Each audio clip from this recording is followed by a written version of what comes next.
Assalomu alaykum hammaga. Bugun sizlar bilan Roundup'ning ikkinchi qismi kitobini birinchi darsidan to oxirgi darsgacha sizlar bilan YouTube kanalimizda ko'rib chiqamiz. Buni boshlang'ich darajadagilar o'zlari ko'rib olib, mustaqil ravishda o'zlari mashqlarni bajarib, darajalarni oshirib olishlari mumkin. Mening ismim Avson Abduhalimov. Sizlar bilan bugun Roundup 2 kitobini birinchi mavzusini ko'rib chiqamiz. Xo'p. Bizning birinchi mavzuyimiz bu personal pronouns, ya'ni egalik olmoshlar. Ko'rib chiqadigan bo'lsak, bizda bu yerda birinchi tablitsamiz bor, ya'ni o'zlari belgilab o'tib ketgan egalik kishilik olmoshlarni tarjimalari bilan ko'rib chiqamiz. I degani bu men. Menimcha hammamiz bilsa kerak. You, siz yoki sen. He ga o'g'il bola uchun u, she ga qiz bola uchun u.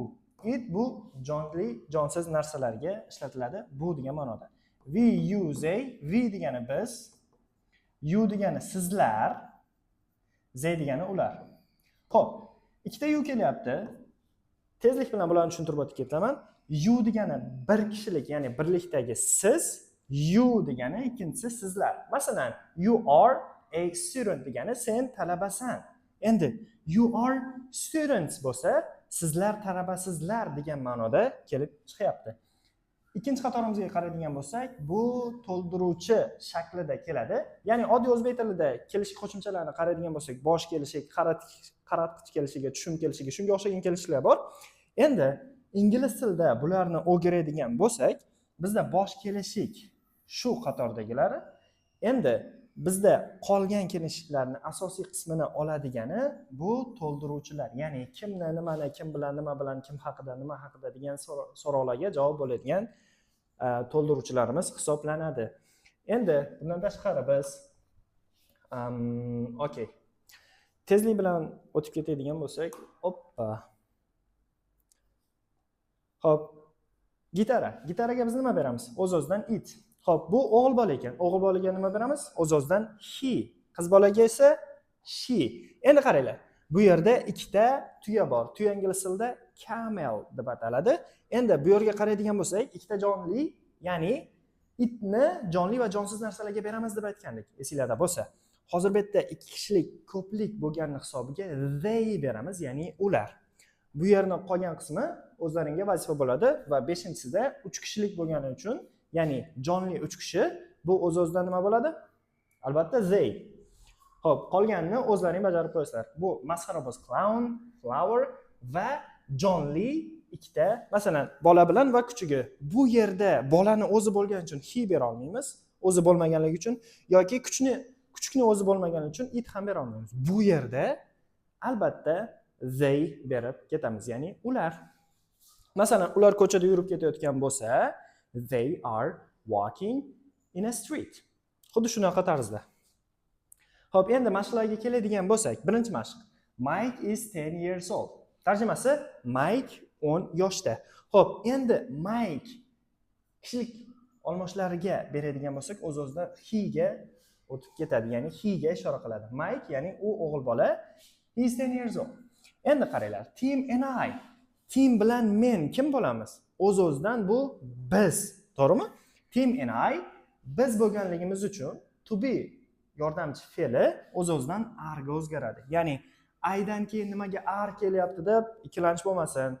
Bu narsa Tim va men, ya'ni bu narsa men bilan Tim we ni berganligi uchun biz are berib ketyapmiz. Ya'ni Tim and I are friends.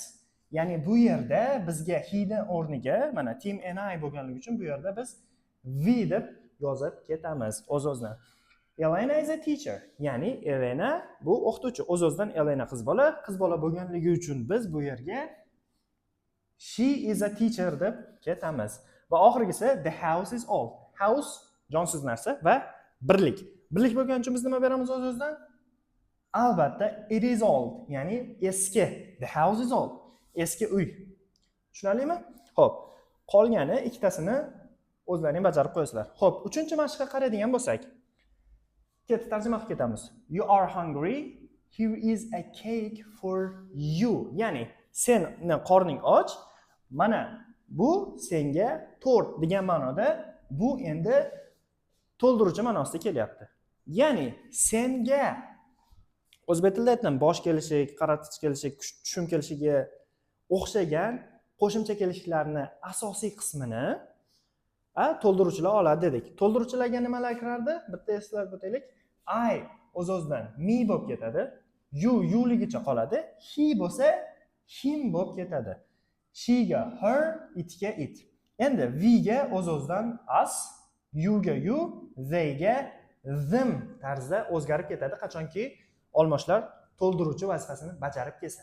Masalan, o'zi to'ldiruvchi nima degan deb aytib ketsak, ya'ni gapda to'ldiruvchi vazifasida bajarib keladi, ya'ni gapni to'ldirib keladi.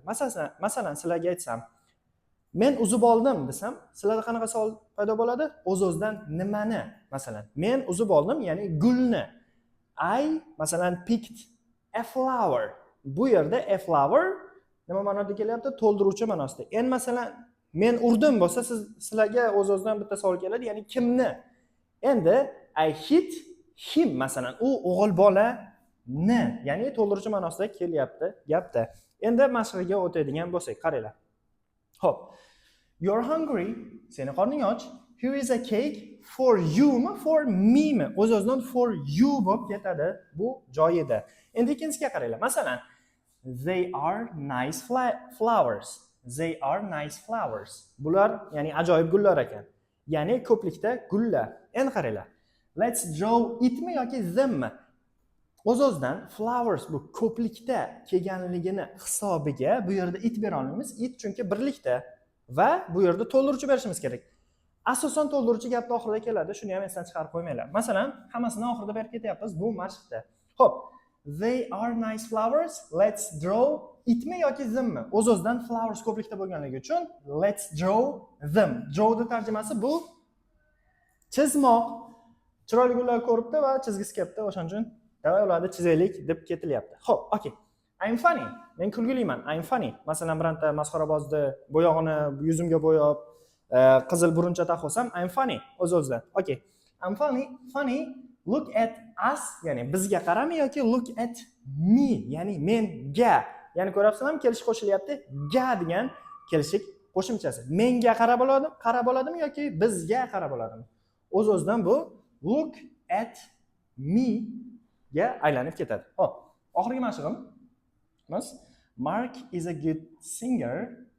Listen to you bo'ladimi, listen to him bo'ladimi? Qaranglar. Mark is a good singer. Good degani yaxshi, singer degani qo'shiqchi. Mark yaxshi qo'shiqchi ekan, shuning uchun uni tinglashimiz kerakmi yoki you, seni tinglashimiz kerakmi? Qaysi biri bo'ladi? Listen to you yoki listen to him.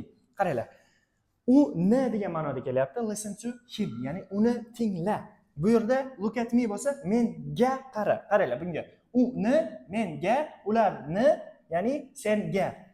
To'ldiruvchi vazifasi kimni, nimani, kimga, nimaga. Ko'ryapsizlarmi? Mana shu savollarga javob bo'lyapti. Bu yerda listen to him, uni yoki look, let's draw them, ularni. Here is a cake for you, ya'ni senga degan qo'shimchalarni o'z ichiga olib kelyapti bu yerda to'ldiruvchi sifatida ishlatganimizdan so'ng. Okay, 5 dan buyog'i sizlarga vazifa bo'ladi. Qaranglar. The tigers are scary, ya'ni yo'lbarslar qo'rqinchli. Look at us bizgami yoki look at them, ularga qarami. Look at degani qaramoq. Ularga qarami yoki bizga qarami. O'z-o'zidan bu yog'i sizlarda vazifalaring.